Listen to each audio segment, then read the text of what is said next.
Hi there. My name is Bryn Boyce. I'm the Associate Artistic Director of Commonwealth Shakespeare Company and Director of the CSC Academy. Welcome to our 2021 Apprentice Company Virtual Showcase for Session 1. Woo! We have spent the last 4 weeks together working on Shakespeare's text and the actor's voice. We thank you, our audience, for joining us as we present these works in progress. Today, you'll be enjoying Group 2's scenes and monologues. Should you need it, speech recognition captioning is being used today. Just locate the CC option in the menu on the YouTube window. Before we start, I'd like to take a moment to recognize the Indigenous land on which we reside as an expression of appreciation, awareness, and gratitude. We'd also like to acknowledge that the digital technology that we're using together today and that we use throughout this program is not available in many Indigenous communities. To learn more about CSC's work towards racial equity, including this process of land acknowledgement, please visit comshakes.org. We'd also like to invite anyone who is local to the Boston area or thinking of traveling this way this summer to join us for free Shakespeare on the Boston Common, live in person, July 21 through August 8 to see The Tempest, starring renowned Shakespearean actor John Douglas Thompson as Prospero. Details and registration are also on our website, comshakes.org. Victoria? Thanks, Bryn. Hi, I'm Victoria Townsend. I'm the Artistic Programs Manager for CSC and Coordinator for our Academy. We're so glad that you could join us tonight. This past year has been a wild experience for us and for the theater community at large. Like so many of you, we've been working to learn how to translate our work to virtual mediums like the broadcast you'll see this evening. And while we're really excited that the return to in-person performing has begun, we're also so proud of the work that our students have explored in this digital format and the ways in which virtual theater has helped us be more accessible to students and to audiences from all over. And while the possibilities of technology and connection in this time are exciting, we also know that technology doesn't always work perfectly. Our students and staff are performing from their homes this evening, and as such, it's possible that we may have some glitches of Wi-Fi networks or other fun surprises along the way. We're all navigating performing around pets, family, roommates, and more. Should there be a major technical glitch that happens this evening, you might see a special guest appearance from our production manager, Madeline, who's going to help us reset and continue with the sharing of our work to make sure we see all of our students' pieces before we leave tonight. This broadcast is approximately 90 minutes long and showcases 20 different students. And with that, I will turn things over to our first pair. We hope you enjoy.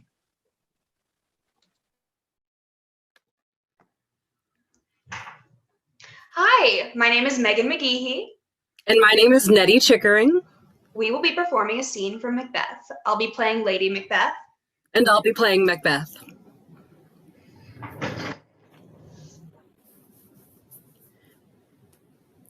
If it were done when 'tis done, then 'twere well it were done quickly.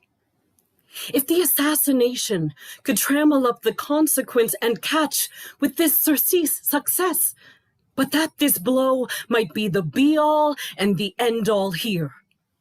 But here, upon this bank and shoal of time, we jump the life to come. But in these cases, we still have judgment here. That we but teach bloody instruction, which being taught, return to plague the inventor. This even-handed justice commends the ingredients of our poison chalice to our own lips. He's here in double trust. First, as I am his kinsman and his subject, strong both against the deed, then as his host, who should against his murderer shut the door, not bear the knife myself. Besides, this Duncan hath borne his faculties so meek, hath been so clear in his great office, that his virtues will plead like angels trumpet-tongued against the deep damnation of his taking off. And pity, like a naked newborn babe striding o'er the blast, or heaven's cherubim horsed upon the sightless couriers of the air, shall blow the horrid deed in every eye, that tears shall drown the wind. I have no spur to prick the sides of my intent, only vaulting ambition, which o'erleaps itself and falls o'er the other. How now, what news? He has almost supped. Why have you left the chamber? Hath he asked for me? Know you not he has? We will proceed no further in this business. He hath honored me of late, and I've bought golden opinions from all sorts of people, which would be worn now in their newest gloss, not cast aside so soon. Was the hope drunk wherein you dressed yourself? Hath it slept since, and wakes it now to look so green and pale at what it did so freely? From this time, such I account thy love. Art thou afeard to be the same in thine own act and valor as thou art in desire? Wouldst thou have what thou esteemest the ornament of life, and live a coward in thine own esteem, letting I dare not wait upon I would, like the poor cat in the adage? Prithee, peace! I dare do all that may become a man. Who dares do more is none. What beast was it then that made you break this enterprise to me? When you durst do it, then you were a man. And to be more than what you were, you would be so much more the man. Nor time nor place did then adhere, and yet you would make both. They have made themselves, and that their fitness does now unmake you. I have given suck, and know how tender 'tis to love the babe that milks me. I would, while it was smiling in my face, have plucked my nipple from its boneless gums and dashed the brains out, had I so sworn as you had done to this. If we should fail. We fail. But screw your courage to the sticking place, and we'll not fail. When Duncan is asleep, where to the rather shall his day's hard journey soundly invite him? His 2 chamberlains will I with wine and wassail so convince, that memory, the warder of the brain, shall be a fume, and the receipt of reason a limbeck only. When in swinish sleep their drenched natures lie as in a death, what cannot you and I perform upon the unguarded Duncan? What not put upon his spongy officers, who shall bear the guilt of our great quell? Bring forth men children only, for thy undaunted mettle should compose nothing but males. Will it not be received when we have marked with blood those sleepy 2 of his own chamber, and use their very daggers that they've done't? Who dares receive it other, as we shall make our griefs and clamor roar upon his death? I'm settled and bend up, each corporal agent to this terrible feat. Away, and mock the time with fairest show. False face must hide what the false heart doth know. Thank you. Thank you. Once again, my name is Megan McGeehee. I will be performing a monologue from Midsummer Night's Dream as Helena. Lo, she is one of this confederacy. Now I perceive that they have conjoined all 3 to fashion this false sport in spite of me. Injurious Hermia, most ungrateful maid, have you conspired? Have you with these contrived to bait me with this foul derision? Is all the counsel that we 2 have shared, the sisters' vows, the hours that we have spent when we have chid the hasty-footed time for parting us? Oh, is it all forgot? All school days' friendship, childhood innocence? We, Hermia, like 2 artificial gods, have with our needles created both one flower, both on one sampler, sitting on one cushion, both warbling of one song, both in one key, as if our hands, our sides, voices, and minds had been incorporate. So we grow together, like to a double cherry, seeming parted, but yet an union in partition. 2 lovely berries molded on one stem, so with 2 seeming hearts, but one body. 2 of the first, like coats in heraldry, due but to one, and crowned with one crest.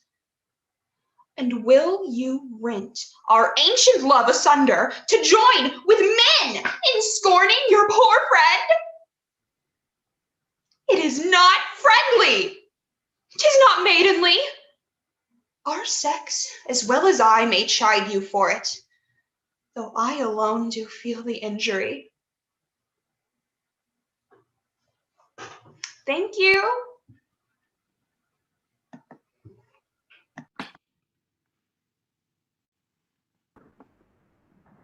Hi, I'm Regine Vital, and I'll be playing Brutus. And I'm Judy Stribe, and I'll be playing Cassius, and we're going to be doing a scene from Julius Caesar. Thank you.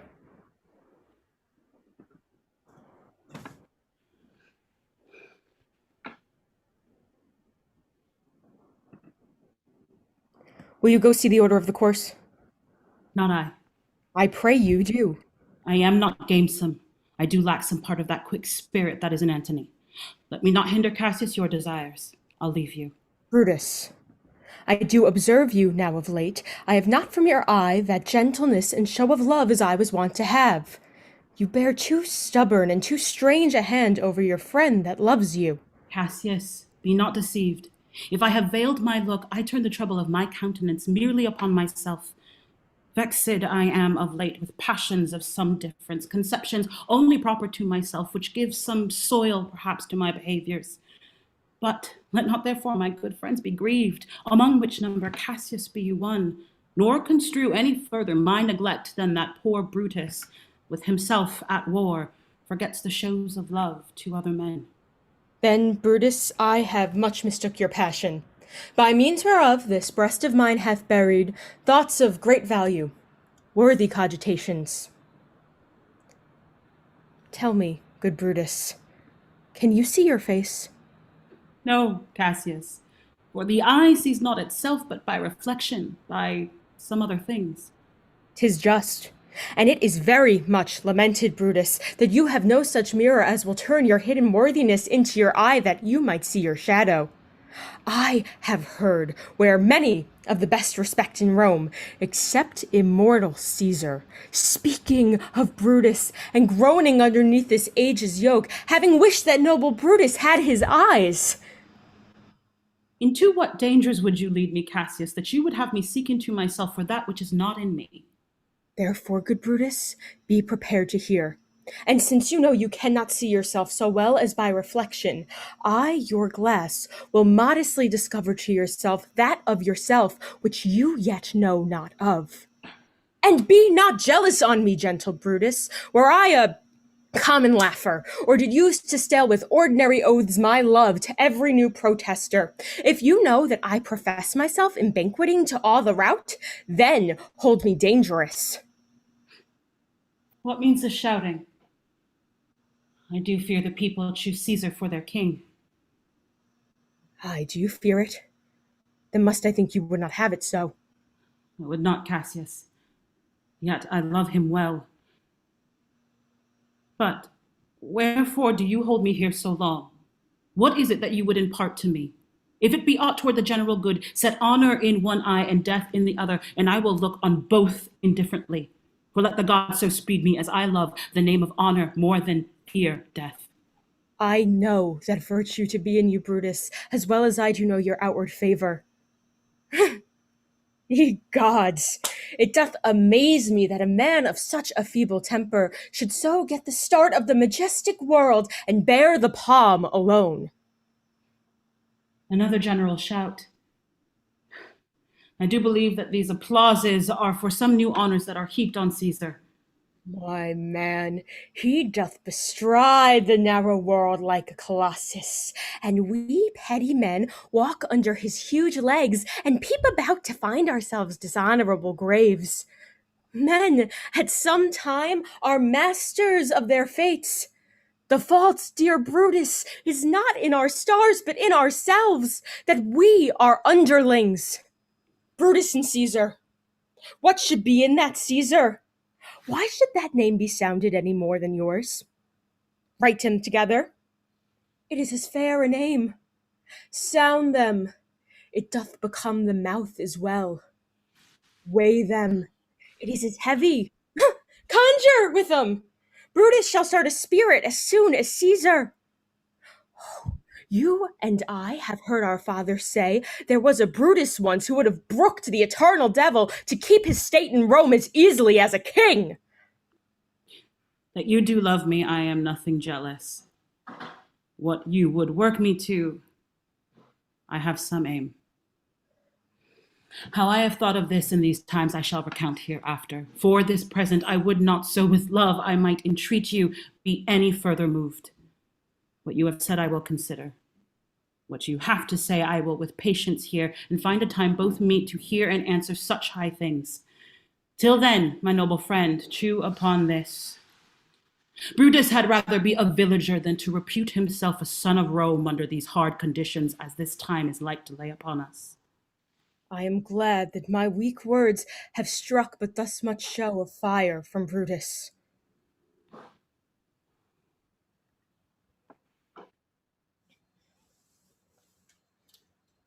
I'm going to take a little moment to transition, and I will let you all know I will be moving on to Helena from All's Well That Ends Well. Thank you.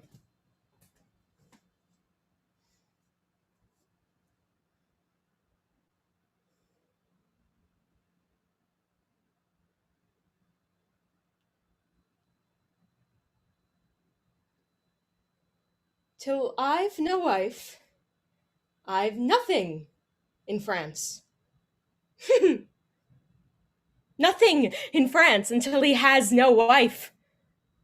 Thou shalt have none, Brazilian, none in France, then hast thou all again. Poor Lord.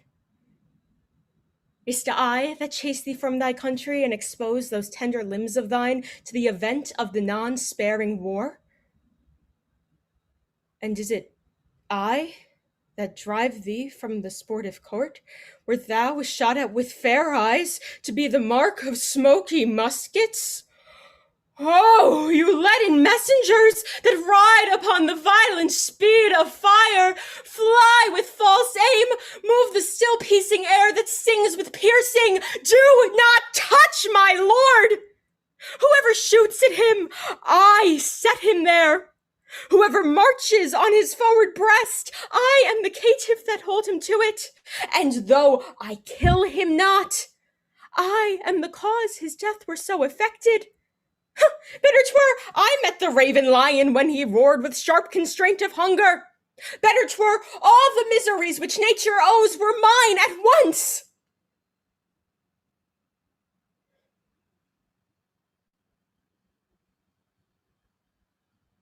No. Come thou home, Brazilian. Whence honor but if nature wins a scar, as oft it loses all. I will be gone. It is my being here that holds thee hence.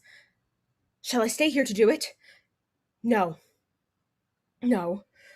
Although the air of paradise did fan the house and angels officed all, I will be gone. That pitiful rumor may report my flight to consolate thine ear.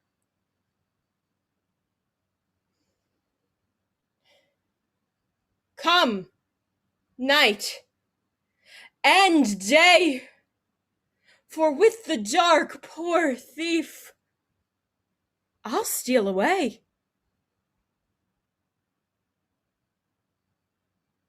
Thank you.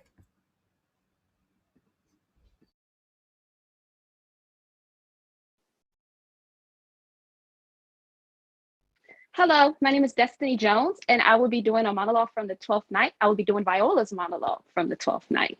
Thank you.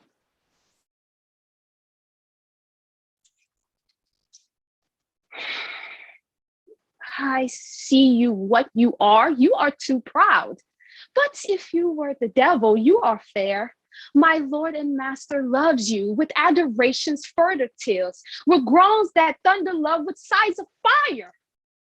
If I did love you in my master's flame with such a suffering, such a deadly life, in your denial, I'll find no sense. I would not understand it. Why Make me a willow cabin at your gate, and call upon the soul within the house. Write loyal cantos of contented love, and sing them aloud with even in the dead of night. Hallelujah your name to the vibrated hills.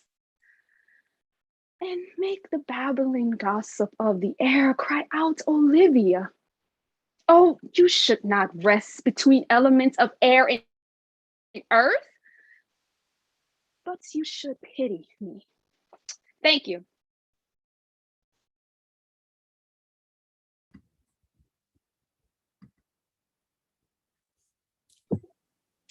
Hi, everyone. My name is Madeline Sprout. Hi, I'm Tristan Strasser. We will be performing a scene from Cymbeline. I as Iachimo and Madeline as Imogen. After that, I'll be doing a Desdemona monologue from Othello. And I will be doing a Proteus monologue from Two Gentlemen of Verona. Hope you enjoy.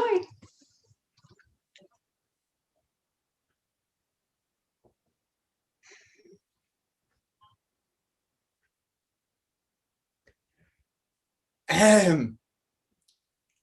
The worthy Leonatus is in safety and greets your highness dearly. Continues well, my lord. His health, beseech you? Well, madam. Is he disposed to mirth? I hope he is. Exceeding pleasant. None a stranger there, so merry and so gamesome. He is called the Britain Reveller. When he was here, he did incline to sadness, and oft-times not knowing why. I never saw him sad. Your lord, I mean, laughs from his free lungs, cries, "Oh, can my sides hold to think that man who knows what woman is, yea, what she cannot choose but must be, wills free hours languish for assured bondage." Will my lord say so? I, madam, with his eyes in flood with laughter. I am abound to pity. What do you pity, sir? Two creatures, heartily. Am I one, sir? You look on me. Well, what rack discern you in me deserves your pity?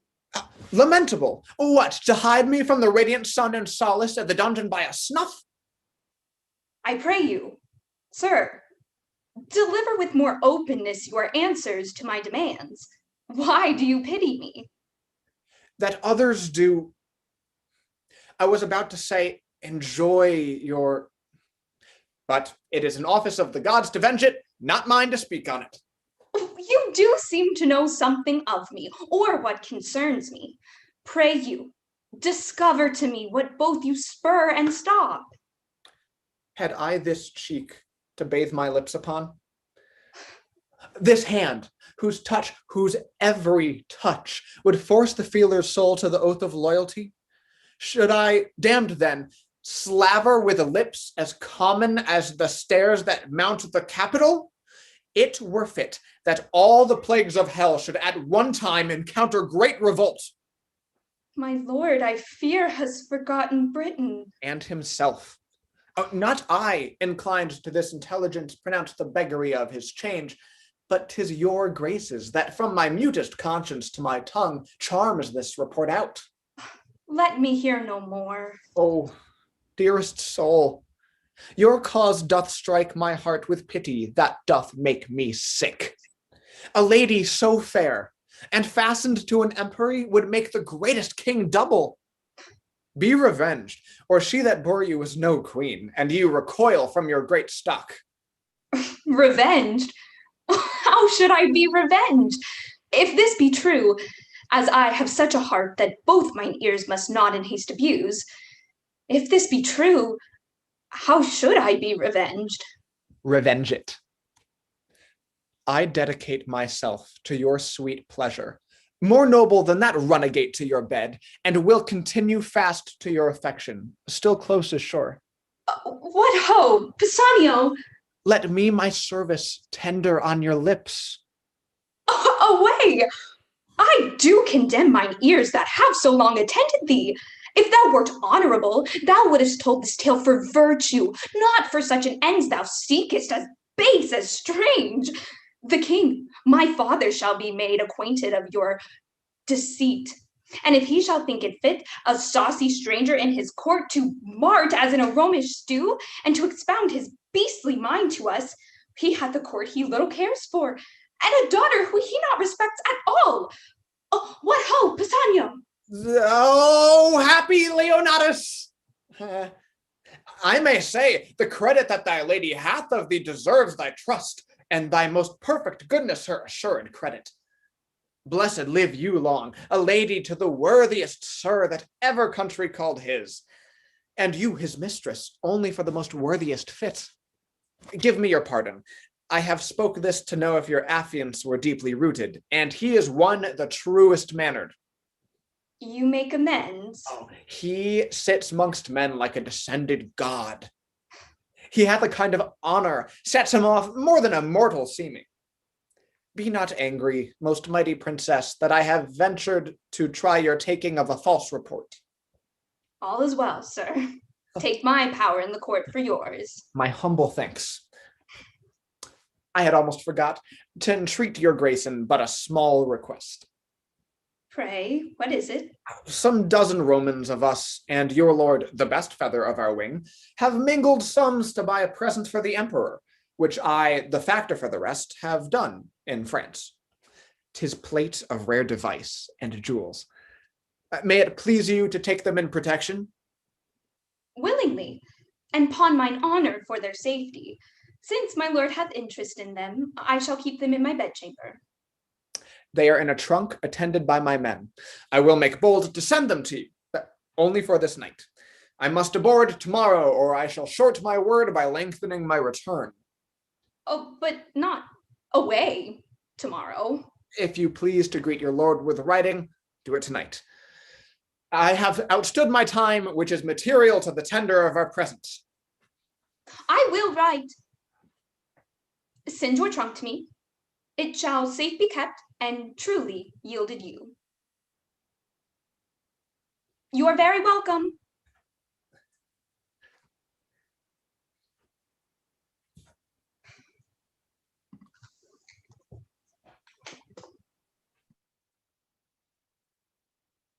Oh, good Iago, what shall I do to win my lord again? Good friend, go to him, for by this light of heaven I know not how I lost him. Here I kneel. If e'er my will did trespass gainst his love, either in discourse of thought or actual deed, or that mine eye, mine ear, or any sense delighted them in any other form, or that I do not yet, and ever did, and ever will, though he do shake me off to beggarly divorcement, love him dearly. Comfort forswear me. Unkindness may do much, and his unkindness may defeat my life, but never taint my love. I cannot say whore. It does abhor me, now I speak the word. To do the act that might the addition earn, not the world's mass of vanity could make me. Thank you.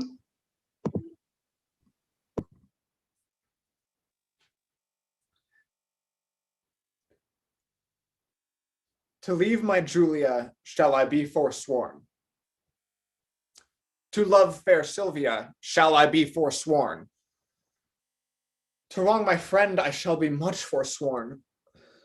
And even that power which gave me first my oath provokes me to this threefold perjury. Love bade me swear, and love bids me forswear. Sweet suggesting love, if thou hast sinned, teach me, thy tempted subject, to excuse it. At first I did adore a twinkling star, but now I worship a celestial sun. Unheedful vows may heedfully be broken, and he wants wit that wants resolved will to learn his wit, to exchange the bad for better. Fie, fie, unreverend tongue, to call her bad, whose sovereignty so oft thou hast preferred with 20,000 soul-confirming oaths. I cannot leave to love, and yet I do. But there I leave to love where I should love. Julia I lose, and Valentine I lose. If I keep them, I needs must lose myself. If I lose them, thus find I by their loss, for Valentine myself, for Julia Sylvia. I to myself am dearer than a friend, for love is still most precious in itself. And Sylvia, witness heaven that made her fair, shows Julia but a dull and swarthy wretch. I will forget that Julia is alive, remembering that my love to her is dead. And Valentine I'll hold an enemy, aiming at Sylvia as a sweeter friend. I cannot now prove constant to myself without some treachery used to Valentine. Love, lend me wings to make my purpose swift, as thou hast lent me wit to plot this drift. Thank you.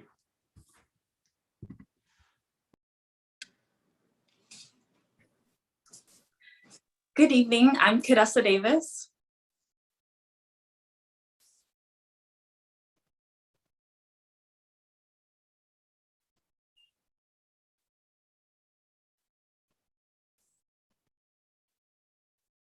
And I'm Steen Carroll. My apologies, my mute was on. We will be doing a scene from As You Like It. I will be playing Rosalind. And I will be playing Celia. Thank you, enjoy. Didst thou hear these verses? Oh yes, I heard them all and more too, for some of them had more feet in them than the verses would bear. Well, that's no matter, the feet might bear the verses. Aye, but the feet were lame and could not bear themselves without the verse, and therefore stood lamely in the verse. But didst thou think, without wondering, how thy name should be hanged and carved upon these trees? I was 7 of the 9 days out of the wonder before you came. For look here what I found on a palm tree. I was never so berhymed since Pythagoras' time that I was an Irish rat, which I can hardly remember. Tell you who hath done this? Is it a man? And did chain you once wore about his neck? Change you color? I pray thee who? Oh, Lord, it is a hard matter for friends to meet, but mountains may be removed with earthquakes and so encounter. Nay, but who is it? Is it possible? Nay, I pray thee now with most petitionary vehemence, tell me who it is. Wonderful and most wonderful and yet again. And after that, Good my complexion! Dost thou think, though I am comparisoned like a man, I have a doublet and hose in my disposition? 1 inch of delay more is a Southsea of discovery. I pray thee, tell me who is it, quickly and speak apace. I would thou couldst stammer that thou mightst pour this concealed man out of thy mouth as wine comes out of a nailed mouth bottle, either too much at once or none at all. I pray thee, take the cork out of thy mouth that I may drink thy tidings. Then you may put a man in your belly. Is he of God's making? What manner of man? Is his head worth a hat or his chin worth a beard? Nay, he hath but a little beard. Why, God will send more if men will be thankful. Let me say the growth of his beard, if thou delay me not the knowledge of his chin. It is young Orlando that tripped up the wrestler's heels and your heart both in an instant. Nay, what the devil take mocking, speak sad brow and true maid. In faith, 'cause 'tis he. Orlando? Orlando! Alas the day! What shall I do with my doublet and hose? What did he when thou saw'st him? What said he? How looked he? Wherein went he? What makes him here? Did he ask for me? Where remains he? How parted he with thee? And when shalt thou see him again? Answer me in one word. You must warm me gargantuous mouth first. 'Tis a word too great for any mouth this age's size. To say I know to these particulars is more than to answer in a catechism. But doth he know that I am in this forest and in men's apparel? Looks he as freshly as he did the day he wrestled? It is as easy to count atomies as to resolve propositions of a lover.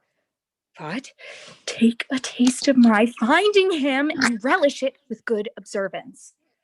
I found him under a tree dropped like an acorn. It may well be called Jove's tree when it drops forth such fruit. Give me audience, good madam. Proceed. There he lay, stretched along like a wounded knight. Though it be a pity to see such a sight, it well becomes the ground. Cry holla to thy tongue. I prithee, it curvets unseasonably. He was furnished like a hunter. Oh, ominous, he comes to kill my heart. I would sing my song without a burden, but thou bringst me out of tune. Do you not know I am a woman? When I think I must speak, sweet say on. You bring me out. So, comes he not here? 'Tis he, slink by and note him. Thank you. I'm just going to reconfigure my camera setup for the monologue. And I'm going to be doing Goneril from King Lear. Thank you so much.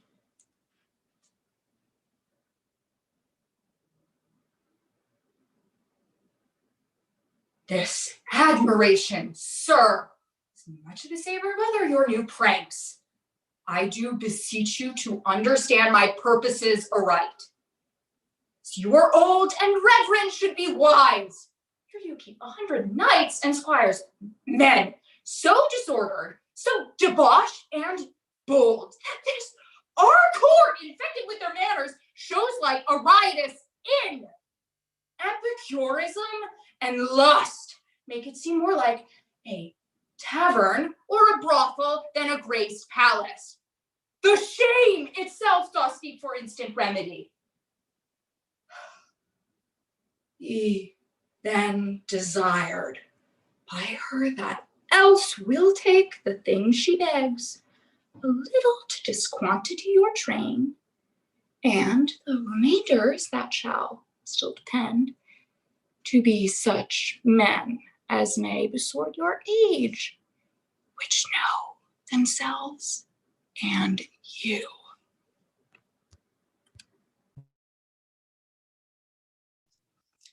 Hello again. I will now do Calpurnia's monologue from Julius Caesar.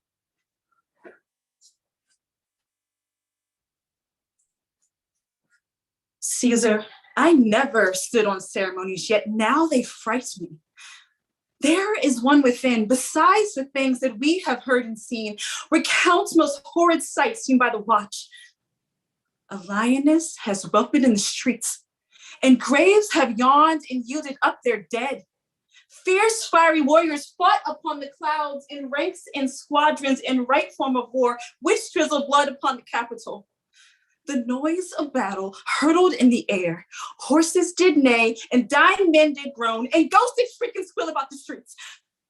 Oh, Caesar, these things are beyond all use, and I do fear them.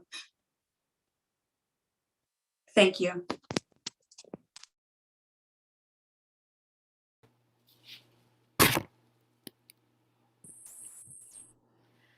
Hello there, my name is Shelby Smith.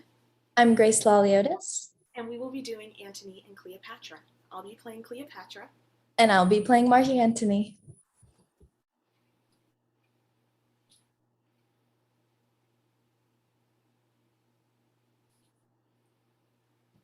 I'm sick and sullen. I'm sorry to give breathing to my purpose. Help me away to Charmian, I shall fall. It cannot be thus long, the sides of nature will not sustain it. Now, my dearest queen. Pray you, stand further from me. What's the matter? I know by that same eye there's some good news. What says the married woman? You may go, which she hath never given you leave to come. Let her not say 'tis I that keep you here. I have no power upon you, hers you are. The gods best know. Oh, never was their queen so mightily betrayed. Yet, at the first, I saw the treasons planted. Cleopatra. Why should I think you can be mine and true, when you, in swearing, shake the throned gods, who have been false to Fulvia? Riotous madness, to be entangled with those mouth-made vows, which break themselves in swearing. Most sweet queen. Nay, pray you, seek no color for your going, but bid farewell and go. When you suit staying, There was a time for words. No going then. Eternity was in our lips and eyes, bliss in our brows bent. None our parts so poor, but was a race of heaven. They are so still. Or thou, the greatest soldier of the world, art turned the greatest liar. How now, lady? I would I had thy inches, thou shouldst know there were a heart in Egypt. Hear me, queen. The strong necessity of time commands our services a while, but my full heart remains in use with you. Our Italy shines o'er with civil sword. Sextus Pompeius makes his approaches to the port of Rome. Equality of two domestic powers breeds scrupulous faction. The hated grown to strength are newly grown to love, and quietness grown sick of rest would purge by any desperate change. The condemned Pompey, rich in his father's honor, creeps apace into the hearts of such as have not thrived upon the present state. My more particular, and that which most with you should safe my going, is Fulvia's death. Though age from folly could not give me freedom, it does from childishness. Can Fulvia die? She's dead, my queen. Look here and at thy sovereign leisure. The garboils she awaked, at the last best. See when and where she died. O most false love! Where be the sacred vials thou shouldst fill with sorrow for water? Now I see in Fulvia's death how mine received shall be. You'll heat my blood no more. You can do better yet, but this is meetly. Now by my sword! And target still he mends, but this is not the best. Look, prithee, Charmian, how this Herculean Roman does become the carriage of his chafe. I'll leave you, lady. Courteous lord, one word. Sir, you and I must part, but there's not it. Sir, you and I have loved, but that's not it. That you know well. Something it is I would. Oblivion is a very Antony, and I am all forgotten. Not that your royalty holds idleness its subject. I should take you for idleness itself. 'Tis sweating labor to bear such idleness so near the heart as Cleopatra this. But, sir, forgive me, since my becomings kill me when they do not I well to you. Your honor calls you hence, therefore be deaf to my unpitied folly. And all the gods go with you. Upon your sword sit laurel victory and smooth success bestrewed before your feet. Our separation so abides and flies, that thou, residing here, goes yet with me, and I, hence fleeting, here remain with thee. Thank you. I will now be moving on, and I will be doing the Jailer's Daughter monologue from Two Noble Kinsmen.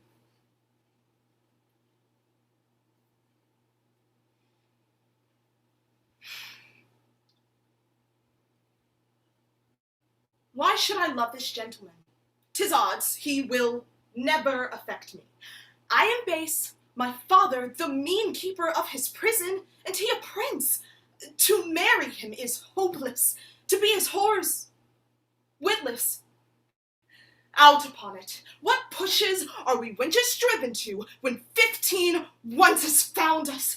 First I saw him, I seeing thought he was a goodly man. He has as much to please a woman in him, if he please to bestow it so, as ever these eyes yet looked on. Next I pitied him. So would any young wench in my conscience that ever dreamed or vowed her maidenhead to a young, handsome man. And I loved him, extremely loved him, infinitely loved him, and yet he had a cousin, Pharisee too. But in my heart was Palamon, and there, Lord, what a coil he keeps. To hear him sing in an evening, what a heaven it is! What should I do? to make him know that I love him, for I would fain enjoy him. Say, I venture to set him free. What says the law then? Thus much for law or kindred. I will do it, and on this night or tomorrow, he shall love me. Thank you.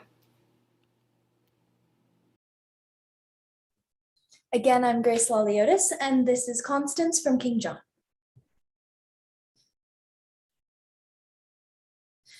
No, I defy all counsel, all redress, but that which ends all counsel, true redress, death, death. Oh, amiable, lovely death, thou odoriferous stench, sound rottenness, rise forth from the couch of lasting night, thou hate and terror to prosperity, and I will kiss thy detestable bones, and put my eyeballs in thy vaulty brows, and wring these fingers with thy household worms, and stop this gap of breath with fulsome dust, and be a carrion monster like thyself. Come grin on me, and I will think thou smiles, and bust thee as thy wife, misery's love. Oh, come to me! No, no, I will not, having breath to cry.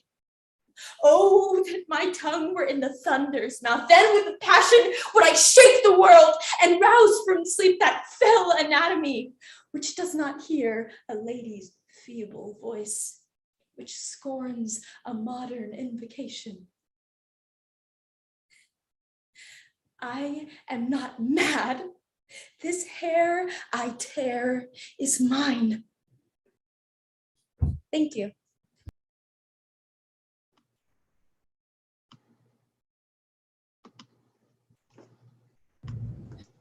Hi, I'm Emily Lang. And I'm Connor Unwin, and we will be performing a scene from Henry IV, Part 1. I'll be playing Prince Hal. And I will be playing Falstaff. After the scene, I will be performing Lennox from Macbeth. And I'll be performing Imogen from Cymbeline.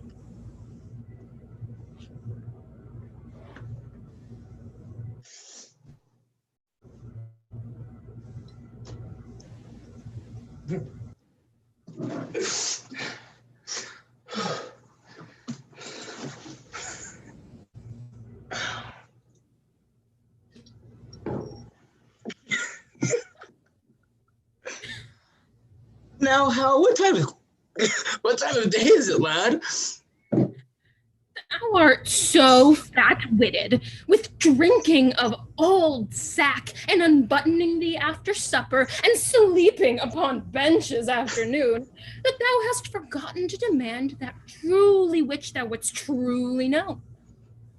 What a devil hast thou to do with the time of the day? Unless were cups of sack, and minutes capons, and clocks the tongues of bawds, and dials the signs of leaping houses, and the blessed sun himself, fair hot wench in flame-colored taffeta. I see no reason why thou shouldst be so superfluous to demand the time of the day. Indeed, you come near me now. Near me now, how? For we that take purses go by the moon and the 7 stars, and not by Phoebus, he that wandering night so fair. And I prithee, sweet wag, when thou art a king, as God save thy grace, majesty, I should say, for grace thou wilt have none. What? None? No, by my troth, not so much as will serve to be prologue to an egg and butter. Well, how then? Come, roundly, roundly. Marry then. Sweet wag, when thou art king, let not us that are squires of the night's body be called thieves of the day's beauty. Let us be Diana's foresters, gentlemen of the shade, minions of the moon, and let men say we be men of good government, being governed as the sea is by our noble and chaste mistress, the moon, under whose countenance we steal. Thou sayest well, and it holds well too. For the fortune of us that are the moon's men doth ebb and flow like the sea, being governed as the sea is by the moon. As for proof now, A purse of gold most resolutely snatched on Monday night and most dissolutely spent on Tuesday morning. Got with swearing lay by and spent with crying bring in. Now in as low an ebb as the foot of the ladder and by in as high a flow as the ridge of the gallows. By the Lord, thou sayest true, lad. And is not my hostess of the tavern a most sweet wench? As the honey of Hydla, my old lad of the castle. And is not a buff jerkin a most sweet robe of durance? How now, mad wag? What in thy quips and thy quiddities? What a plague have I to do with a buff jerkin? Why, what a pox have I to do with my hostess of the tavern? Well, thou hast called her to a reckoning many a time and oft. Did I ever call for you to pay thy part? No. I'll give thee thy due, thou hast paid all there. And where, so far as my coin would stretch, it would not I have used my credit. Yea, and so used it that were it not here apparent that thou art heir apparent. But I prithee, sweet wag, shall there be gallows standing in England when thou art king? And resolution thus fubbed as it is with the rusty curb of old Father Antic the law? Do not thou, when thou art king, hang a thief. No, thou shalt. Shall I? Oh, rare by the Lord, I'll be a brave judge. Thou judgest false already. I mean, thou shalt have the hanging of the thieves, and so become a rare hangman. Oh, well, Hal, well, and in some sort it jumps with my humor as well as waiting in the court, I can tell you. For obtaining of suits. Yea, for obtaining of suits, whereof the hangman hath no lean wardrobe. Sblood, I am as melancholy as a gib cat or a lugged bear. Or an old lion, or a lover's lute. Yea, or the drone of a Lincolnshire bagpipe. What sayest thou to a hare, or the melancholy of Moorditch? Oh, thou hast the most unsavory similes and art indeed the most comparative. Rascalious, sweet young prince. But how I prithee, trouble me no more with vanity. I would to God thou and knew where a commodity of good names were to be bought. An old lord of the council rated me the other day in the street about you, sir. But I marked him not. And yet he talked very wisely. But I regarded him not. And yet he talked wisely, and in the street too. Thou didst well. For wisdom cries out in the streets, and no man regards it. Oh, thou hast damnable iteration, and art indeed able to corrupt a saint. Thou hast done much harm upon me, Hal. God forgive thee for it. Before I knew thee, Hal, I knew nothing. And now am I, if a man should be, speak truly, little better than one of the wicked. I must give over this life, and I will give it over. By the Lord, and I do not, I am a villain. I'll be damned for never a king's son in Christendom. Where shall we take it tomorrow, Jack? Zounds, where thou wilt, lad, and I'll make one, and I do not call me a villain and baffle me. I see a good amendment of life in thee, from praying to purse-taking. Why, Hal? 'Tis my vocation. Hal, 'tis no sin for a man to labor in his vocation.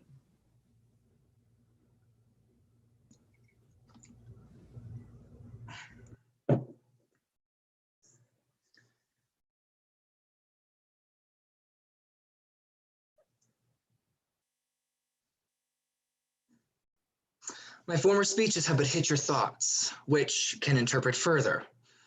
Only I say things have been strangely born. The gracious Duncan was pitied of Macbeth. Married, he was dead. And the right valiant Banquo walked too late. Whom, you may say, if to please you, Fleance killed.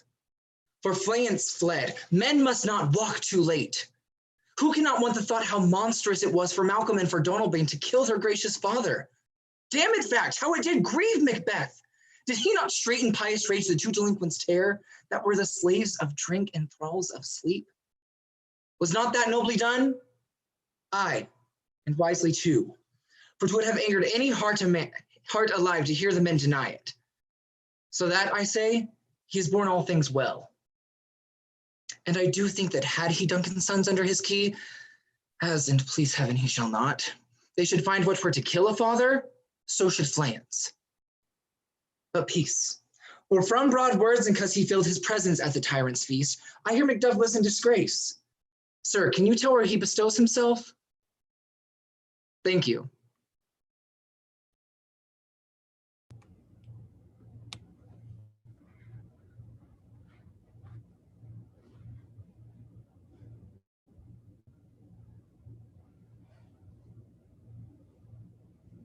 Yes, sir.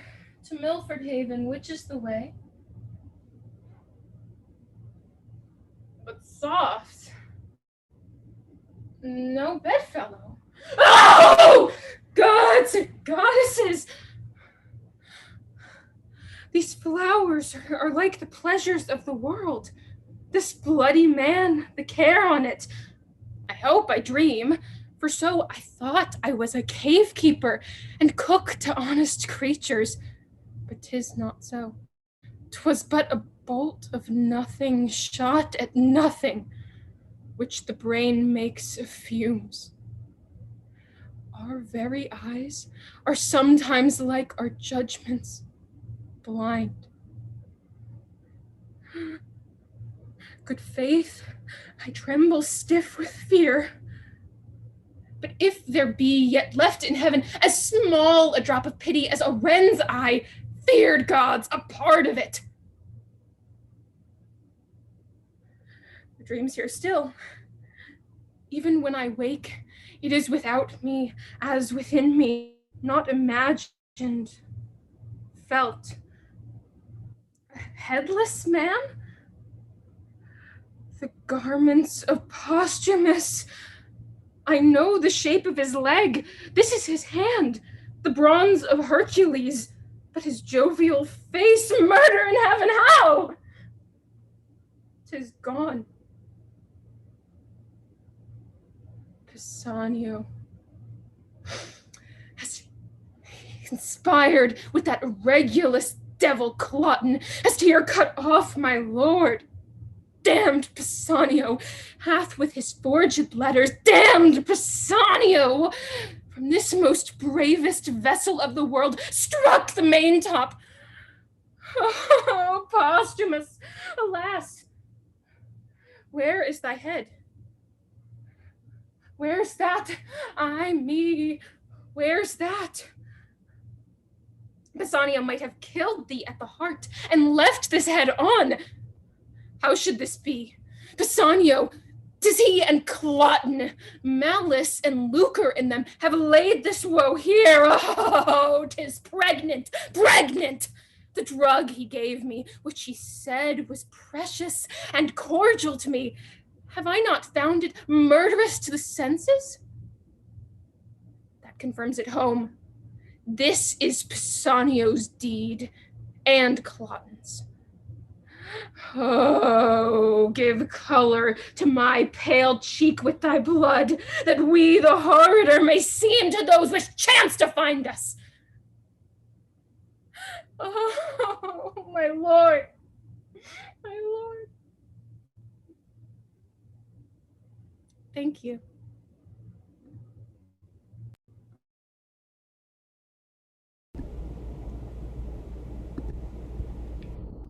Hello, my name is Lillian Salazar and I will be playing Viola. Hi, I'm Danny Nissen and I will be playing Olivia. And this is Act 3, Scene 1 of Twelfth Night.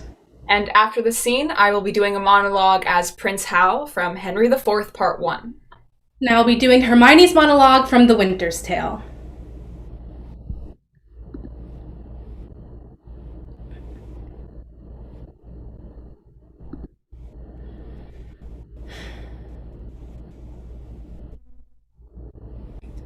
Most excellent, accomplished lady, the heaven rain odors on you. My duty, madam, and most humble service. What is your name? Mario is your servant's name, fair princess. My servant, sir. 'Twas never merry world since lowly feigning was called compliment. Your servant to the Count Orsino, youth. And he is yours, and his must needs be yours. Your servant's servant is your servant, madam. For him, I think not on him. For his thoughts, would they were blanks rather than filled with me. Madam, I come to wet your gentle thoughts on his behalf. Oh, I, by your leave, I pray you. I bade you never speak again of him. But would you undertake another suit? I'd rather hear you to solicit that than music from the spheres. Dear lady. You leave, beseech you. I did send, after the last enchantment you did hear, a ring in chase of you. So did I abuse myself, my servant, and I fear me, you. Under your hard construction must I sit, to force that on you in a shameful cunning which you knew none of yours. What might you think? Have you not set mine honor at the stake, and baited it with all the unmuzzled thoughts that tyrannous heart can think? To one of your receiving enough is shown. A cypress, not a bosom, hideth my heart. So, let me hear you speak. I pity you. That's a degree to love. Not degrees, for 'tis a vulgar proof, very oft we pity enemies. Why then, methinks 'tis time to smile again. O world, how apt the poor are to be proud. If one should be a prey, how much the better to fall before the lion than the wolf.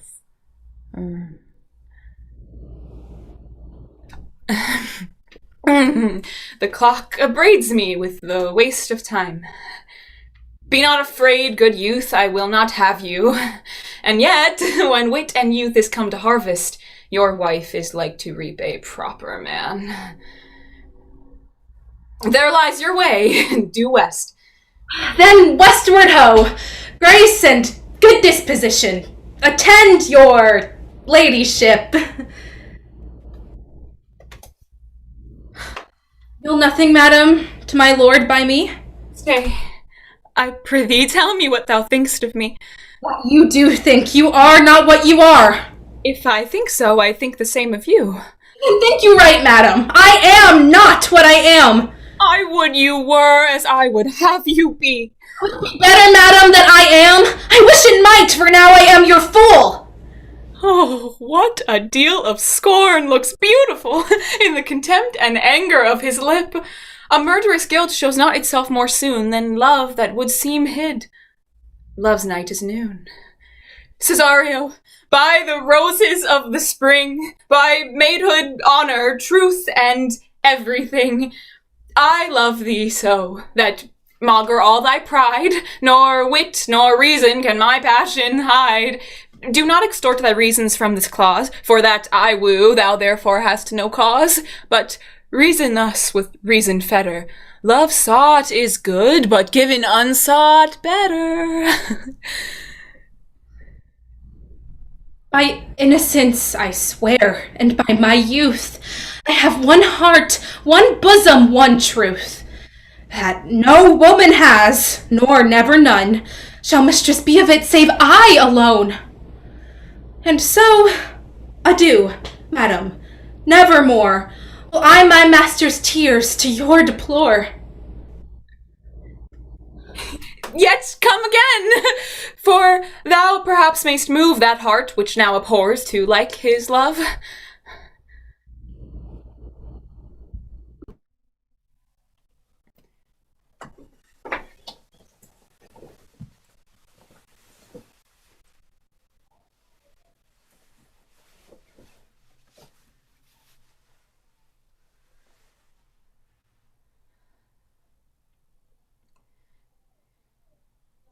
Do not think so, you shall not find it so. And God forgive them that so much have swayed your majesty's good thoughts away from me. I will redeem all this on Percy's head, and in the closing of some glorious day be bold to tell you that I am your son. When I will wear a garment all of blood, and stain my favors in a bloody mask, which washed away shall scour my shames with it. And that shall be the day, whene'er it lights, that this same child of honor and renown, this gallant Hotspur, this all-praised knight, and your unthought of Harry chance to meet. For every honor sitting on his helm, would they were multitudes, and on my head my shames redoubled. For the time will come that I will make this northern youth exchange his glorious deeds for my indignities. Percy is but my factor, good my lord, to engross up glorious deeds on my behalf, and I will call him to so strict account that he shall render every glory up, yea, even the slightest worship of his time, or I will tear the reckoning from his heart. This, in the name of God, I promise here, the which, if he be pleased, I shall perform. I do beseech your majesty may salve the long-grown wounds of my intemperance. If not, the end of life cancels all bonds.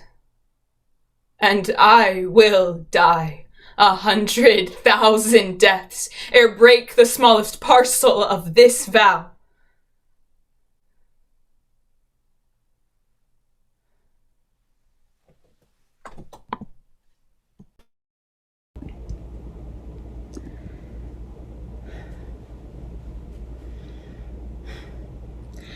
Sir, spare your threats! The bug which you would fright me with I seek. To me can life be no commodity. The crown and comfort of my life, your favour, I do give lost, for I do feel it gone, but know not how it went. My second joy, the first fruits of my body, from my presence barred like one infectious. My third comfort, starred most unluckily, is from my breast, the innocent milk in its most innocent mouth held out to murder. Myself on every post proclaimed a strumpet, with the modest hatred the childbed privilege denied, which longs to women of all fashion. Lastly, hurried here, to this place in the open air before I have got strength of limit. Now, my liege, tell me what blessings I have here alive, that I should be afraid to die. Therefore, proceed. But yet hear this. Mistake me not, no life I prize, not a straw, but for mine honor, which I would be free if I shall be condemned upon surmises. All proof, sleeping else, but what your jealousies awake, I tell you, 'tis rigor and not law. Your honours all, I do refer me to the oracle. Apollo be my judge. Thank you.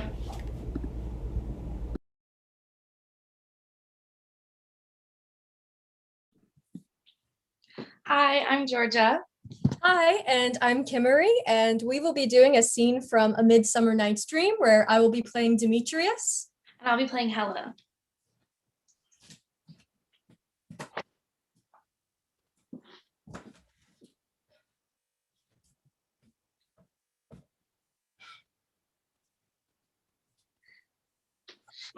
I love thee not, therefore pursue me not. Where is Lysander and fair Hermia? The one I'll slay, the other slayeth me.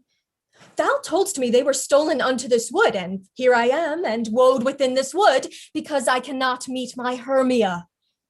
Hence, get thee gone, and follow me no more.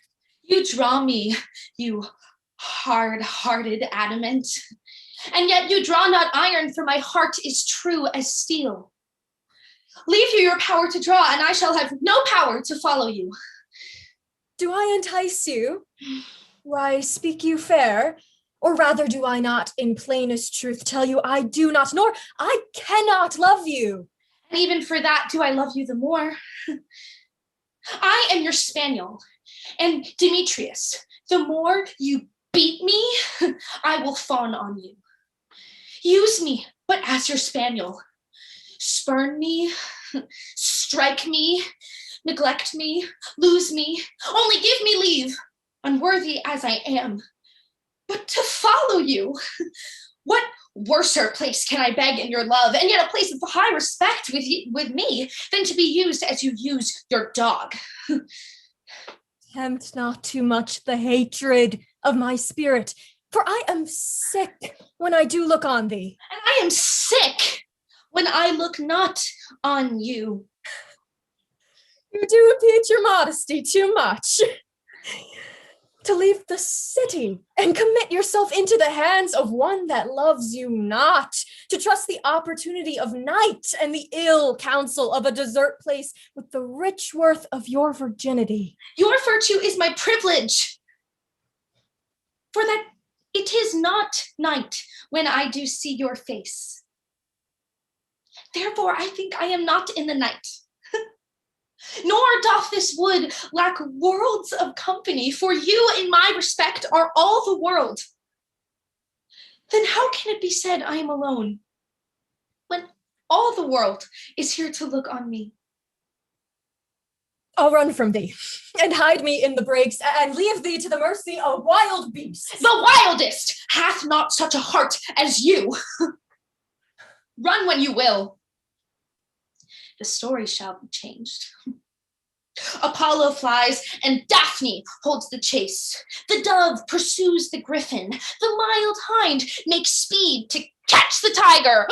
Bootless speed when cowardice pursues, and valor flies. I will not stay thy questions. Let me go.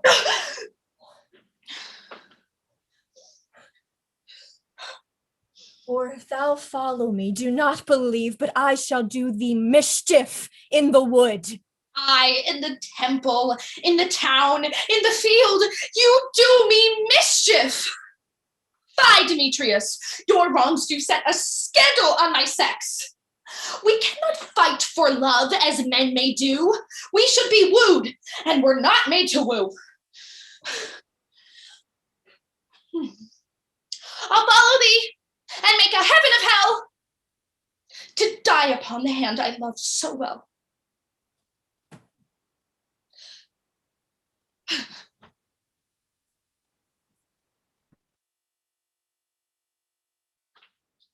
Hi, I'm back. I'm Georgia again, and I'm going to be doing Viola's monologue from Twelfth Night.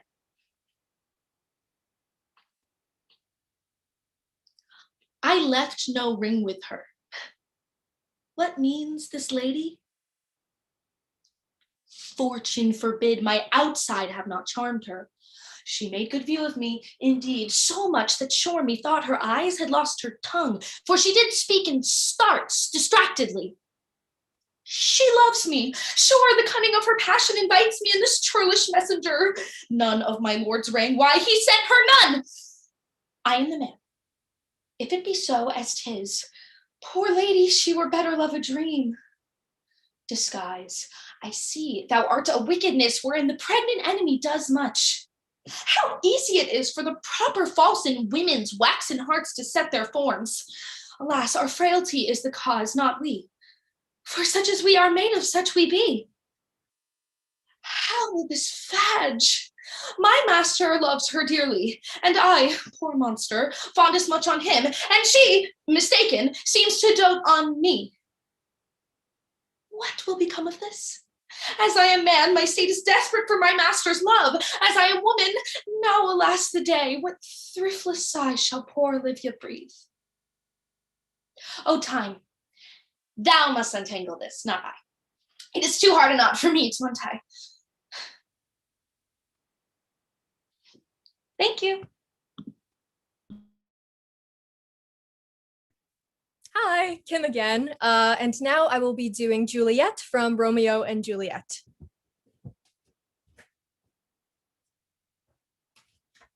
Gallop apace, you fiery-footed steeds, towards Phoebus' lodging. Such a wagoner as Phaeton would whip you to the west and bring in cloudy night immediately. Spread thy closed curtain, love-performing night, that runway's eyes may wink, and Romeo leap to these arms untalked of and unseen. Lovers can see to do their amorous rites by their own beauties, or if love be blind, it best agrees with night. Come, civil knight, thou sober-suited matron all in black, and learn me how to lose a winning match played for a pair of stainless maiden hoods. Hood, my unmanned blood bathing in my cheeks with thy black mantle, till strange love grown bold, think true love acted simple modesty. Come, night, come, Romeo, come thou day in night, for thou wilt lie upon the wings of night, whiter than new snow upon a raven's back. Come, gentle night, come, loving, black-browed night, give me my Romeo. And when he shall die, take him and cut him out in little stars, and he shall make the face of heaven so fine that all the world will be in love with night and pay no worship to the garish sun. Oh, I have bought the mansion of a love, but not possessed it. And though I am sold, not yet enjoyed, so tedious is this day. Thank you.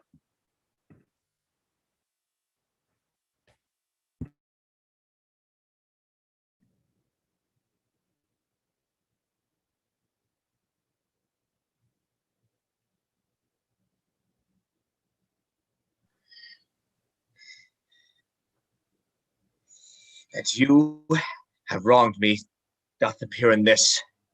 You have condemned and noted Lucius Pella for taking bribes here at the Sardians, wherein my letters, praying on his side because I knew the man, were slighted off. You wronged yourself to write in such a case. In such a time as this, it is not meet that every nice offense should bear his comment.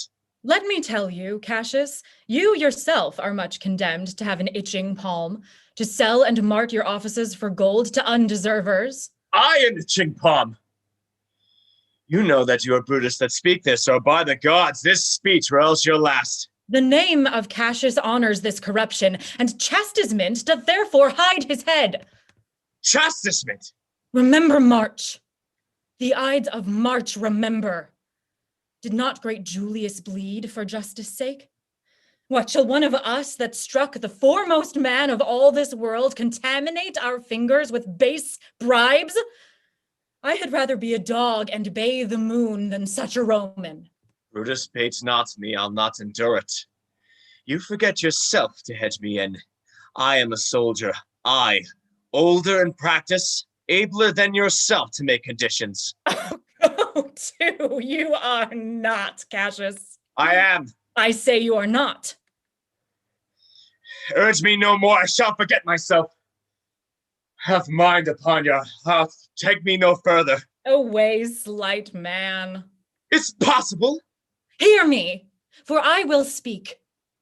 Must I give way and room to your rash choler? Shall I be frighted when a madman stares? Oh, ye gods, must I endure all this? All this, I more. Fret till your proud heart break. Must I observe you? Must I stand and crouch under your testy humor? From this day forth, I will use you for my mirth, yea, for my laughter when you are waspish.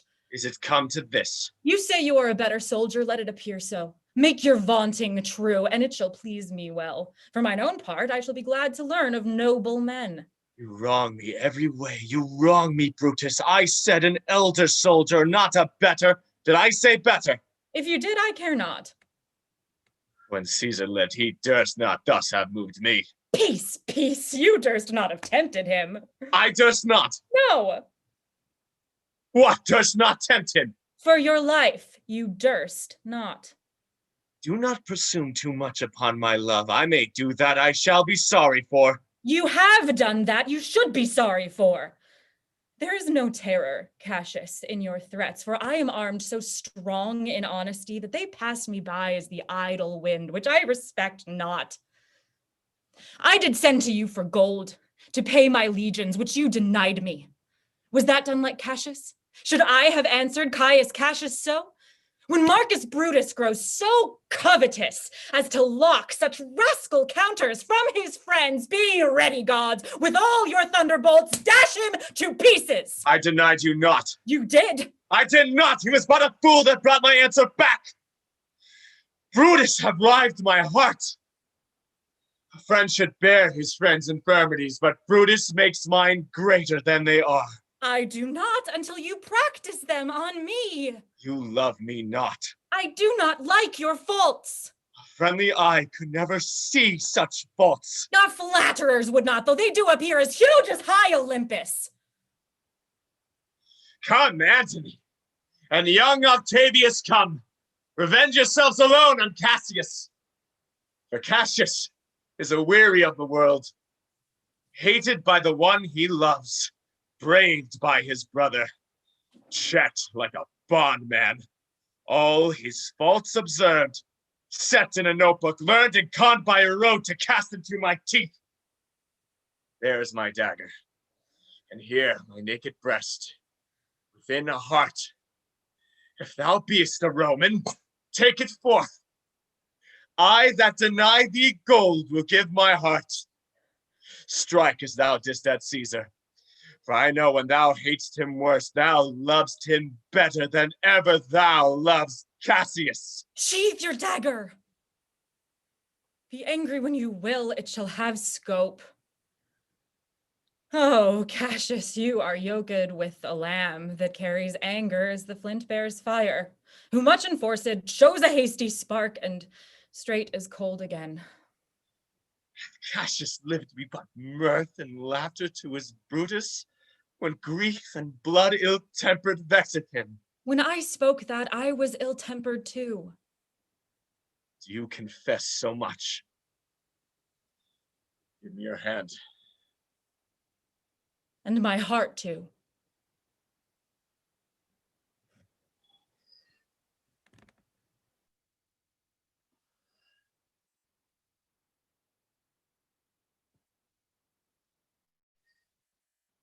Now is the winter of our discontent made glorious summer by this son of York. And all the clouds that lowered upon our house in the deep bosom of the ocean, buried. Grim-visaged war had smoothed his wrinkled front, and now instead of mounting barbed steeds to fright the souls of fearful adversaries, he capers nimbly in a lady's chamber to the lascivious pleasings of a lute. But I am not shaped for sportive tricks, nor made to court an amorous looking glass.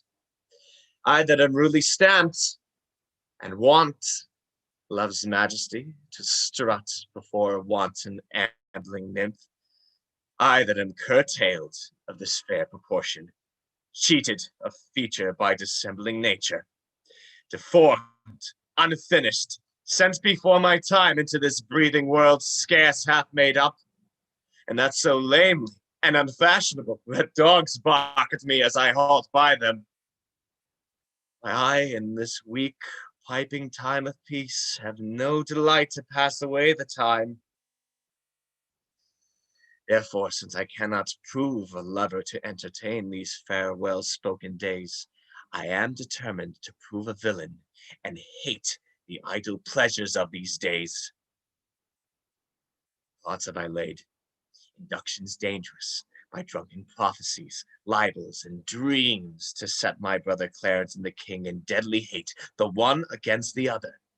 And if King Edward be as true and just as I am subtle, false, and treacherous, then this day should Clarence closely be mewed up.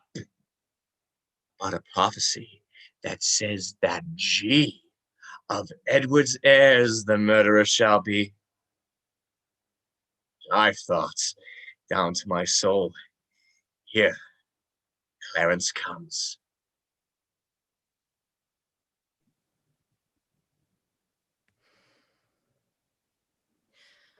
What studied torments, tyrant, hast for me? What wheels, racks, fires? What flaying, boiling in leads or oils? What old or newer torture must I receive, whose every word deserves to taste of thy most worst?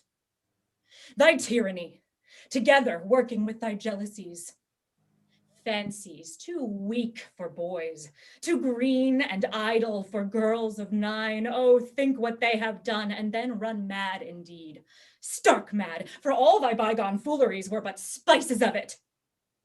That thou betrayedst Polixenes? 'Twas nothing. That did but show thee of a fool inconstant and damnable ingrateful. Nor was't much thou would have poisoned good Camillo's honor to have him kill a king. Poor trespasses! More monstrous standing by were, if I reckon, the casting forth to crows thy baby daughter, to be or none, or little, though a devil would have shed water out of fire ere done't. Nor is it directly laid to thee the death of the young prince, whose honorable thoughts high for one so tender, cleft the heart that could conceive a gross and foolish sire, blemished his gracious dam. This is not, no, laid to thy answer, but the last. Oh, lords, when I have said, cry woe! The queen, the sweetest, dearest creature is dead. And vengeance for it, not dropped down yet. That was a scene from Julius Caesar and monologues from Richard III and The Winter's Tale, and we've been Dustin and Ariel. Thank you so much.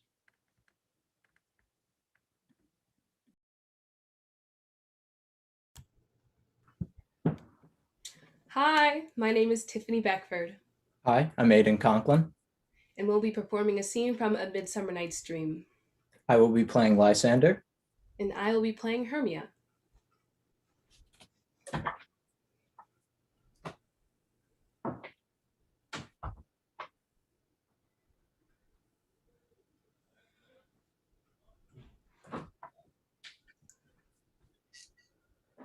How now, my love? How is your cheek so pale? How chance the roses there do fade so fast?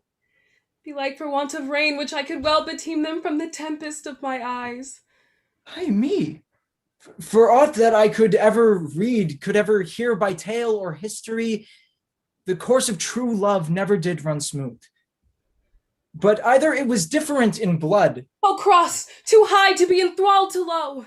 or else misgrafted in respect of years. Oh, spite, too old to be engaged to young. Or else it stood upon the choice of friends. No hell to choose love by another's eyes. Or if there were a sympathy in choice, war, death, or sickness did lay siege to it, making it momentary as a sound, swift as a shadow, short as any dream, brief as the lightning in the collied night that in a spleen unfolds both heaven and earth, and ere a man hath power to say, behold, the jaws of darkness do devour it up. So quick, bright things come to confusion. If then true lovers have been ever crossed, it stands as an edict in destiny. Then let us teach our child patience, because it is a customary cross as due to love as thoughts and dreams and sighs, wishes and tears, poor fancy's followers. A good persuasion. Therefore hear me, Hermia. I have an aunt, a dowager of great revenue, and she hath no child. From Athens is her house remote 7 leagues, and she respects me as her only son. There, gentle Hermia, may I marry thee. And to that place the sharp Athenian law cannot pursue us. If thou lovest me, then steal forth thy father's house tomorrow night, and in the wood, a league without the town, where I did meet thee once with Helena to do observance to a morn of May, there will I stay for thee. My good Lysander, I swear to thee by Cupid's strongest bow, by his best arrow with the golden head, by the simplicity of Venus' doves, by that which knitteth souls and prospers loves, and by that fire which burned the Carthage queen when the false Troyan under sail was seen, by all the vows that ever men have broke, in number more than ever women spoke. In that same place thou hast appointed me, tomorrow truly will I meet with thee. Keep promise, love. Look, here comes Helena.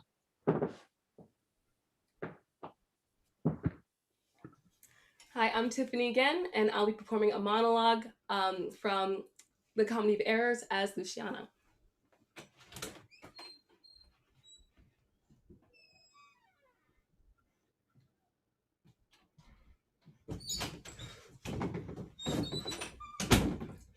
And may it be that you have quite forgot a husband's office? Shall Antipholus, even in the spring of love, thy love springs rot? Shall love in building grow so ruinous? If you did wed my sister for her wealth, then for her wealth's sake, use her with more kindness. Or, if you like elsewhere, do it by stealth. Muffle your false love with some show of blindness. Let not my sister read it in your eye. Be not thy tongue thy own shame's orator. Look sweet, be fair.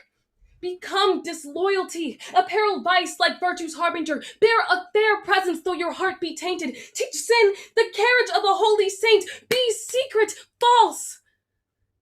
What need she be acquainted? What simple thief brags of his own attaint? 'Tis double wrong to truant with your bed and let her read it in thy looks at board. Shame hath a bastard fame well managed. Ill deeds are doubled with an evil word.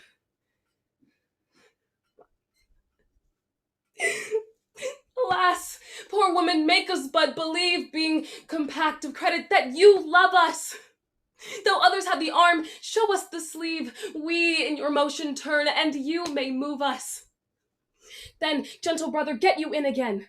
Comfort my sister, cheer her, call her wife. 'Tis holy sport to be a little vain when the sweet breath of flattery conquers strife. Thank you.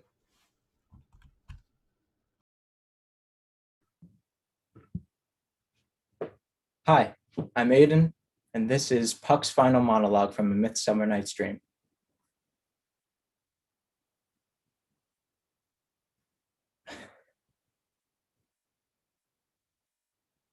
If we shadows have offended, think but this, and all is mended.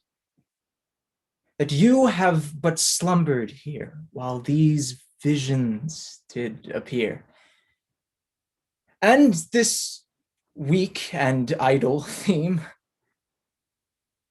no more yielding but a dream. Gentles, do not reprehend. If you pardon, we will mend. And as I am an honest Puck, if we have unearned luck now to scape the serpent's tongue, we shall make amends ere long.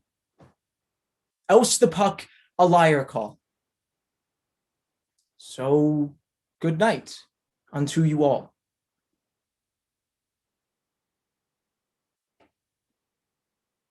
Give me your hands if we be friends, and Robin shall restore amends.